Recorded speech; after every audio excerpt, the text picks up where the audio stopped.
Welcome to Earth Science. So I didn't get many responses on yesterday's video. That's alright.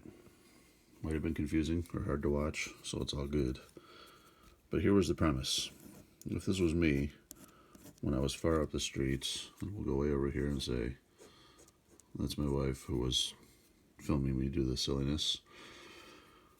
What I did was I had two pieces of 2x4, and I clapped them together. Now what you may have noticed when I was far away is that you would see these two sticks come together before you would hear it. And the premise behind that is that light travels faster than sound. So if two things leave right here at the same moment, the light and the sound waves happen as soon as those 2x4s come together, and they go that way towards the camera way over there. Since the light travels faster, there's going to be a lag between that and the sound that hits afterwards. Now you may have noticed this with like fireworks. It's an easy way to see it because you can see the firework go off before you hear the boom because it's pretty far away from you. I also in class say as an example, what if I were to race one of you? I usually pick one of you that's on track and faster than me, though most of you are probably faster than me. So if I were to race one of you in a short race, you're going to win. Let's say it's a race just across my classroom. There's my classroom. That's an extra piece. So if I were to race one of you across the classroom, you're going to win, but you're going to win by maybe, I don't know, half a second to a second. And then if we go out into the hallway and run the whole entire hallway, you're going to win, but you're going to win by a bigger margin. And then if we go outside and run a mile, you're going to win again by even a bigger margin. So the premise is that if two things are going at consistent speed, one faster than the other, the difference in time increases with distance. All right, back to tectonics. What does this have to do with tectonics, earthquakes, all of that? We've got this guy, page 11 of the reference tables. Now, good news for you guys in all of this COVID madness. I'm not going to make you do like we beat this to death if you were in class. There's 2 labs. There's like 3-4 worksheets. We do it and we do it and we do it because it's would be part of the Regents lab practical. So, good news is you don't actually have to do this, but I did want to do like the concept behind it. What is this thing? How does it work? When an earthquake happens, and you have to go back to what we did with the assignment that was due last night, the plate boundaries. When plates are sliding past each other, they want to slide, they can't, and eventually there's enough pressure that they slide, grinds the plates, releases energy. We call it an earthquake. The earth beneath us trembles. When that happens, 2 waves leave that earthquake epicenter simultaneously. Epicenter is the name for the point on the surface where basically the earthquake was below that. So what do you mark on a map to say here's where the earthquake was? 2 waves, P waves and S waves, leave at that moment. P waves go faster.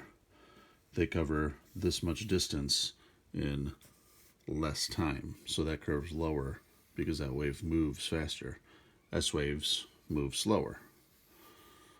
So if you get this idea of the race, if you watched us do that, then you could say, then if I came back to you, I could say, okay, I did a race against you, against a student, and they won by this much time. Could you then kind of think about, okay, how long must that race have been, right? If I say they beat me by 4 seconds, you're going to say, well, that race is probably bigger than the classroom, maybe about the size of the hallway to a bit bigger, but it wasn't the mile because the margin's going to be a lot bigger on the mile. That's the premise behind this.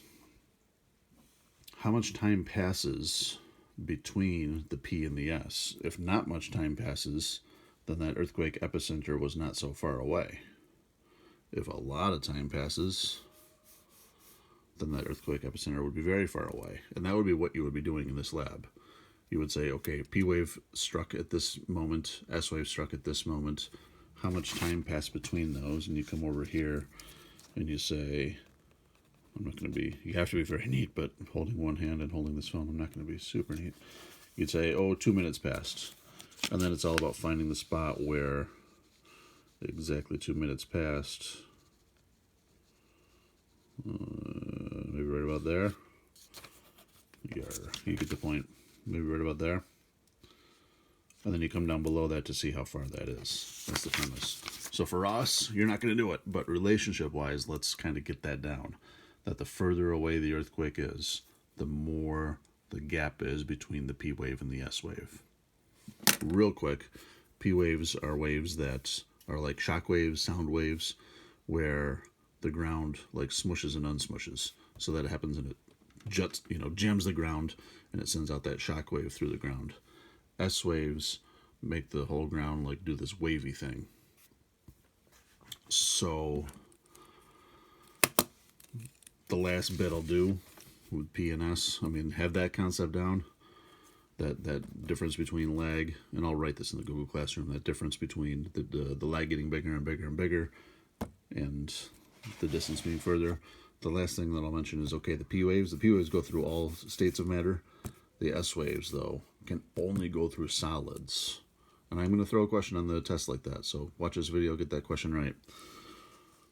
Because that has actually revealed to us that the outer core is a liquid. I know I mentioned that on one of our first videos in this unit. The outer core is a liquid, but I just kind of said, hey, it is. Now, that's a bit more specific. P waves go through it.